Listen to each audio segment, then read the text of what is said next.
All right, hello everybody. Good morning. It's 9 o'clock on the dot. So here it is, Thursday, the 12th of June. The year is 2025. I have to keep reminding myself. I'm out here in the boonies and have been for a couple of weeks now. So it's a cool, crisp morning. Despite the circumstances and everything else, I feel good. I do. I feel energized. I feel, I brought my guitar along with me today, or at least one of them. So I'm taking it on my hikes with me today. And after I get done with the message and everything else, and then I'll do a little workout, come back and eat a little lunch. I'll probably pull some tarot cards. Then I'm going to go ahead and do some swimming, laying out, getting some sun. I'm getting nice and tan out here. So, it may not be the most ideal of circumstances for me, and I'm not going to go into the details. I don't want to bring you down. I try to edify you guys. So I'm just trying to encourage you, no matter how bad things seem, at least on the surface. And the rune that we've been getting the most of the last couple of weeks is Isa, which is Sagittarian rune, presumably, even though they don't have a similar astrological, system of looking at things like, it came from ancient Babylon, came from ancient Mesopotamia, Sumer, Samaria. That's where the astrological system that we are, at least in some ways, familiar with. That's where it derived from. They divided the stars 360 degrees into 12 constellations. Recently, they've added a 13th, I guess, to go with the 13 moon cycles versus the sun cycles. Most cultures were following 13 months per year, 30 days, versus the 365-day, 12-month, anywhere between 29 to 31-day calendar that we use today because of the Catholic Church. So, but the moon cycles keep up with women's menstrual cycles and many other things in nature that seems to be more, it points a finger that maybe that's the cycle that we should be looking at in terms of trying to keep track of time. There are counter arguments to that claim, of course, but from what I can see and what I have seen from the ancients and what just seems to make sense to me from a scientific perspective alone, that the sun cycles aren't as accurate in terms of keeping time as the moon cycles. So that's a whole nother story. Look it up yourself, see what you can find. The oldest Bible that I've seen actually was still utilizing the moon cycles, by the way, 13 months. And with that came a 13th constellation, which is Ophiuchus. Ophiuchus is right around early December, which is my birthday. So, and he's the snake bearer, and we are in the year of the snake. But I typically go under the Sagittarian heading because that's one of the most widely used. And the Ophiuchus wasn't incorporated until fairly recently in terms of overall time is concerned. So I haven't seen anything to indicate that the older cultures had that 13th astrological sign. Because like I said, the Nordics didn't follow an astrological system like we have. They used the attributes to describe people in reference to those which are attributed to the gods and goddesses. So I may have one or two gods and goddesses that are attributed to my particular Sagittarian sign, in other words. But this is why it's not quite the same as far as pulling tarot. They pull tarot based on astrological signs a lot of the time. So they'll do all 12 signs, every month. And that's fine. It works in that way. And it may work for, for runes as well, too. I just got to get my mind past the obvious of why the runes were developed probably well over 2,000 years ago. And, they didn't use it in that fashion. They used it magically, but again, in terms of our awareness and understanding of astrological signs and symbols and what they represent, they didn't really see it that way. They saw the gods that represented some of those similarities during that period of time. Whether it's during in my case, the time where there was the winter solstice, it was cold, frigid, a lot of the crops, of course, had already, been pulled or died off or planted just previous to that, whatever the case may be. So I have a goddess who's a goddess of skiing and a god of archery, and so on and so on, that they've tied.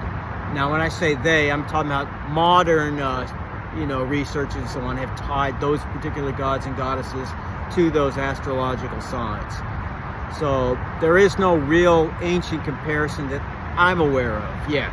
And I keep searching. I'm always learning. So if that changes, I'll bring it up to your attention. Okay? All right. So I don't know. I don't know why I felt compelled to say that, but there's a reason for everything. So maybe there's a benefit to somebody out there. And this is why I don't pull for astrological signs, because I don't see any type of evidence that supports that type of divination in terms of pulling runes. Tarot, yes. And tarot, I'm going to start incorporating that. I've already made up my mind. I'm going to start doing that pretty soon too. And like I said, once I get my feet back on the ground again, get past all of these obstacles, and so on and so forth, and I know I will, then I'm going to go ahead and start making some really, really good videos, documentaries, things of that nature. I've got so much knowledge to share, and even though I don't really have the means of doing it now, because all it would be is what I'm doing here, and that's just me speaking into the camera, and nobody wants to see that or listen to that. People's attention spans today, and this is not a cut or anything like that upon people. It's just a reality. We're used to being entertained, and if we're not getting entertainment value out of something, then we feel we're wasting our time. So, and I understand, I get it. It's the era of YouTube, TikTok, and all of that. So, since I'm using YouTube, I can't knock it.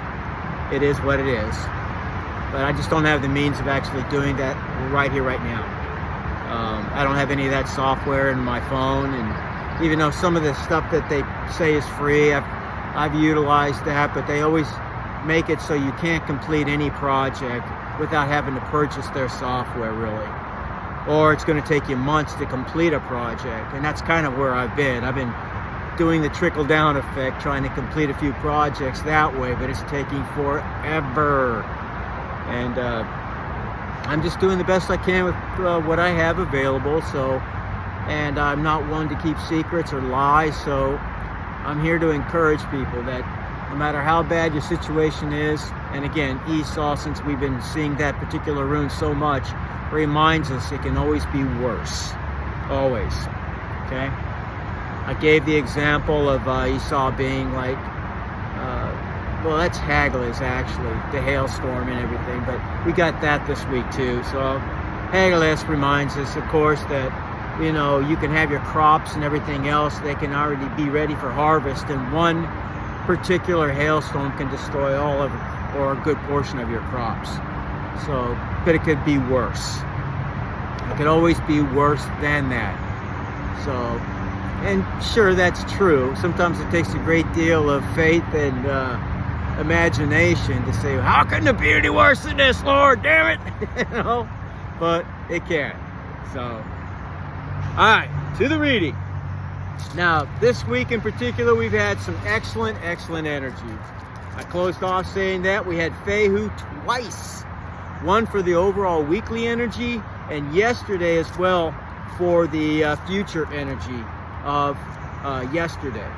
So, well, I can't wait to see what happens today, And we also have Algis, and we have Ingwas, and we have Othala that we pulled yesterday and throughout the week as well too, which again, extremely powerful and positive runes.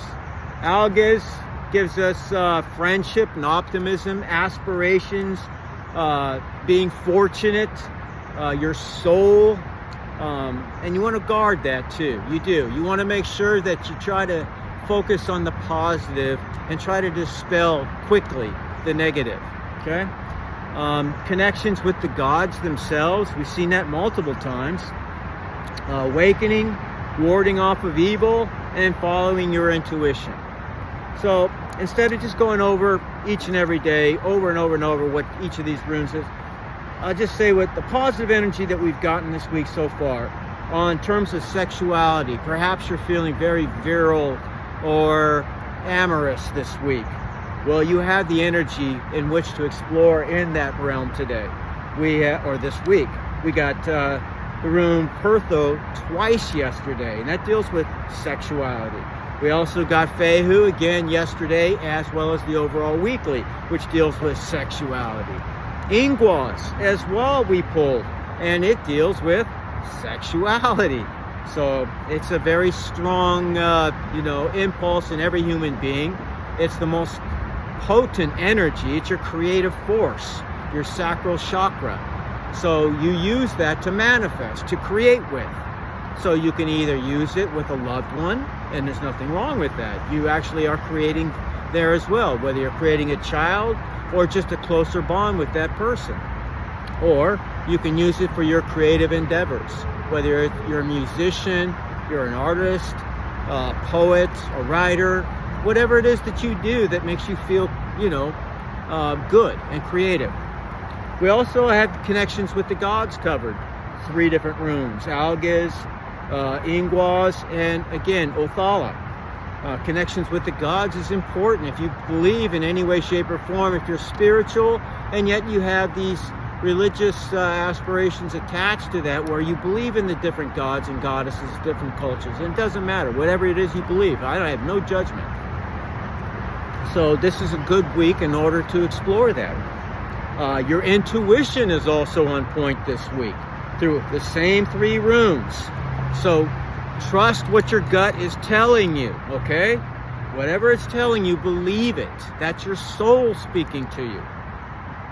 Fertility is also a positive energy that we have going for us this week. So if you are trying to, manifest a child into your relationship, this is a good week for that.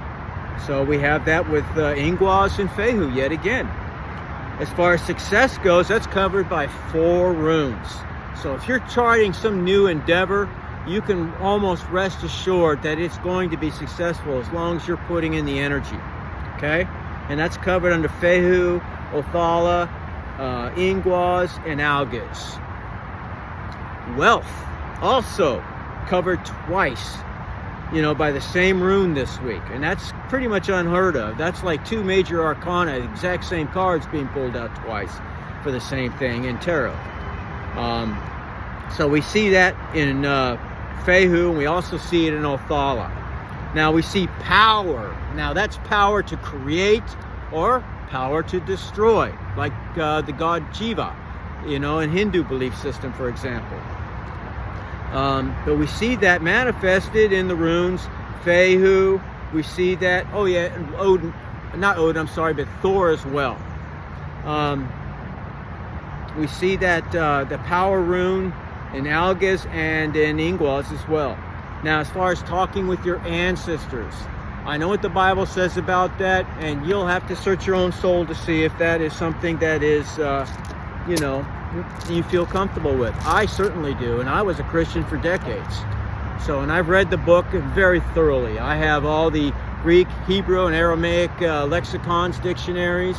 I've studied it passage by passage, in many cases word by word. So, I believe that it's necessary, because you are your ancestors. Their blood is your blood. Their DNA is your DNA. Okay, so their sacrifices are what allowed you to be there. There's nothing wrong with speaking to them, giving them honor, and like I am now by bringing it up. I honor mine all the time. I speak with them constantly. So, but you have to look into your own conscience to see if that is something you can do. But that's covered by 2 different runes this week, again with Algiz and Ingwas. And heritage. Heritage is the things that were passed down to you, your culture, as well as your individuality and your family belief systems. You know, the things that you yourself are proud of and hold on to. That is something to be honored as well, and that's covered under the same 2 rooms. All right, so again, we have so much positive energy that we can tap into this week. And you can tap into it by simply knowing that it's there, it's available, it's within your energetic grasp, and then utilizing it for your creations, for your endeavors, your manifestations, and for whatever situations that you're dealing with. That's how we do this. It's like any type of manifesting, okay? I'm just trying to liken it into what we're talking about here with the runes. So with that being said, we're going to go ahead and draw our first rune for today, which is our present. What is our present energy? What does the collective need to know presently in terms of energy that is available or to be aware of? And thank you. Okay? Energy now. Okay, Hageles. All right, now Hageles is basically the very first rune in the second family group, or Ayat. Okay? And what it represents is the hail, example I gave earlier, okay, about even though it may come out of nowhere and destroy some of your crops, it could have been a worse situation. It could always be somehow worse. But there are going to be upheavals. There are limits, risks that need to be taken, sometimes delays that are created, and shadows to overcome. The shadows we refer to in spirituality are what, and may not be entirely accurate, are the demons, your inner demons, those things in which you may be tied to in some way, addictions and things of that nature. There are, in my opinion, actual negative energies manifesting in some type of being, if you will. Call them demons, call them archons, disembodied etheric energies, if you will. But when I'm talking about your shadows, I'm talking about those things which are holding you back, that throw you out of balance. Everything that I have found in terms of both secret society belief systems, the occult, what I've seen in the esoteric and the hermetic works, as well as all the religious texts that I have studied, plus my gut, what it tells me is that everything in this world is about balance. The laws of physics show us that as well. We know that the first and second law of thermodynamics talks about energy, how it can never be created or destroyed, but can be converted from one form into another. And I gave you examples of what that means yesterday. But it also means that energy travels in a very specific and only one direction, if you will. Heat always goes from hot to cold. Heat is another form of energy that we refer to in terms of British thermal units. And there's 3.413 BTUs per watt. So it can be likened to electrical energy as well. And electrical energy can be converted again into cooling, electromagnetism, and electromotive force. It's what propels, every motor, every fan, anything that produces or moves or does any type of work, for example. So there is much to say that everything is about balance. If you have addictions, that means you're out of balance. You need, and God is, or source, or whatever it is you believe in, he doesn't say that you cannot enjoy your life or have fun in this world. He wants you to enjoy it, but you're supposed to be learning while you're here too. And that means sometimes, you can do things in excess, and that's not what he's telling you should be doing, because it's never positive. It's never beneficial to you in the end. It's always going to lead to some kind of problem, issue, and maybe even something very, very detrimental overall to either your spiritual or your physical well-being. So keep that in mind, okay? He's not telling you not to enjoy your life. He wants you to enjoy your life, or she. I'm still not sure yet.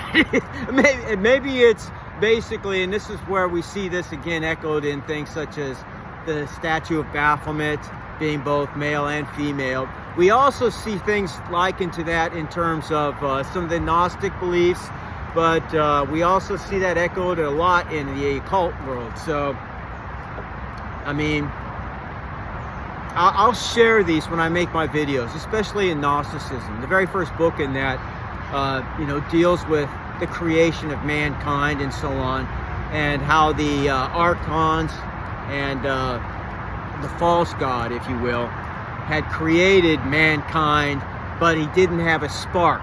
And this is where the god Sophia, or goddess Sophia, breathed a spark of life into the human that they had made out of clay that was non-animated to bring it to life. Okay?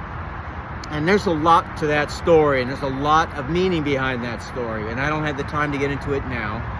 So, but anyways, Hagalaz is basically showing you that there's always going to be some type of hurdle that you can get over if you just apply yourself, or a mountain to climb. No matter how much energy or how fatigued you might be, when you get to the other side, there'll be rest. There'll be the rewards that are awaiting for you, okay? So that is our present energy. So a little bit less than I was hoping for, but it's all good. It's just energy. All right, influences, please. What kind of influences do my collective have to be aware of, or concerned with, perhaps? Not concerned with, but aware of. What is some of the influences, please? Influences. Yep. Ah, that's a good one. All right, so we have Tiwas. Now, Tiwas is the god Tyre's rune, okay? And it basically also means warrior. He's a warrior god, as most of them are, male and female. It stands for sacrifice, intrigue, courage, justice. So, I mean, he's the great, I think he's the earth god, if I'm not mistaken. No, Tyre is he's part of the heavenly family. Let me look that up. I don't want to give you a bum scoop. I mean, some of this is a little confusing sometimes. I do have to admit that. This is why I write everything down. Yeah, he's the great sky god. That's what I wanted to say right off. I should have trusted my gut. All right. So some of the other things it also means is intrigue, courage, justice, honor, leadership, authority, analysis, rationality, knowing where one's true strengths lie. Okay? It also talks about self-sacrifice and victory, and also success in any type of legal matters. So there that is again. We've been hearing that for the last, now 3 weeks. So that's all good energy. So Tyre or Tiwas. All right, let's see what else. So that's a great influence to have on us that can help us to overcome the hurdles of Hagalaz. Let's see what else. What else do we have here in terms of influence, please? And thank you. Influence for the collective, please, to go along with Hagalaz and Tiwas. We haven't pulled that one before. That's a good one. The god Tyre. Nauthis. Nauthis. This is the letter N in their alphabet. I think you can see it. It looks like a broken cross, so to speak. A cross with the horizontal line going somewhat canted there. Okay. Nauthis again stands for needs, and it's found exactly in the same family as our first rune, which is Hagalaz. It's the second rune, actually. And it means needs, patience, can stand for omens, stand for stress, and again, obstacles and necessities. So, not to say your necessities in life will not be met, but they may be challenged this week. So keep that in mind. But again, you have so much positive energy, especially with the god, Tyre showing up here. So we've had a god or goddess show up every day so far this week, and that's a good sign. Again, that's like the major arcana, emphasizing a more powerful energy in this reading, and that's good. All right, so the final rune for today we're going to pull is that of our future. What is our future energy, please? Future energy for the collective for today, the 12th. Future energy for today. Future energy for today. I'm going deep. Oh, and it's a good one. Gibo. That's the letter G in their alphabet. Think of Gibo, even though it is G in their alphabet and it looks like an X, it's like X marks the spot on a treasure map. And yeah, we've gotten that, I think, week 1. So it's one of the lucky runes. It's a good rune to have, and it's found in the very first family, ayat, or group. It means gifts, gifting, equal give and take, partnerships, fortune, divine unions. So this could be emphasizing also, you know, giving equally to a loved one, somebody that you are romancing or wanting to become close to. You know, I've wanted that for some time with somebody in particular, but you know, like life, it just sometimes doesn't pan out the way you hope or want. But and if they are watching, I wish them well. I do. And I wish you all well with this as well. That's a great way to close off, and that's great future energy to have. So again, even though there's a couple of hurdles that have been indicated, not only from yesterday's ISOC, but we also have Hagles and Malthus to indicate the same thing in terms of possible, you know, hurdles, needs, and things of that nature that we have to be aware of. But you're being brought this information hopefully in advance. You may already be going through it. Again, since time or fate is basically fluid, some people it's going very slowly and it hasn't happened yet. Other people it's going a little quicker and it's on the verge of happening. Others, it may be going extremely fast and you're already in the midst of or already gone through all of this. So it'll be different for everybody who listens to this. But the energy is applicable to you in some way if you are watching this. There's nothing that happens by fate. There's nothing that happens by happenstance, I should say. Okay, everything happens for a reason, whether it doesn't seem like it or not. They even have laws about you know, chaos in terms of physics today. So, and they're setting up computers, presumably, that can almost look into the future based on what seems to be like chaotic, you know, things happening that seem random at first. That nothing is random. Okay, so keep that in mind. There's something in that hardship that you may go through or are going through that is there to enlighten you in some way, to edify you in some way, to strengthen you in some way. It's just like your muscles. When you want to make them bigger and stronger, you have to tear them down, right? You have to work them to exhaustion, but you have to give them time to rest and recuperate too. So don't forget that side. That's pretty much it for today, you guys. We're getting close to 30 minutes already, and I know I went off on a couple of tangents. I trust my gut, and I go with where I feel led to go with as far as, you know, these little chats that we have when I'm pulling this energy for you. So I really hope that this is a blessing to somebody out there. And again, if you ever want to talk or leave a message down below, please do so. And I will try to get back to you as soon as I'm able. Okay? I'm out here in the boonies, so I only check my phone every once in the blue moon, but you know, I'll get back to you when I see it. Okay? With that being said, I'll see you later.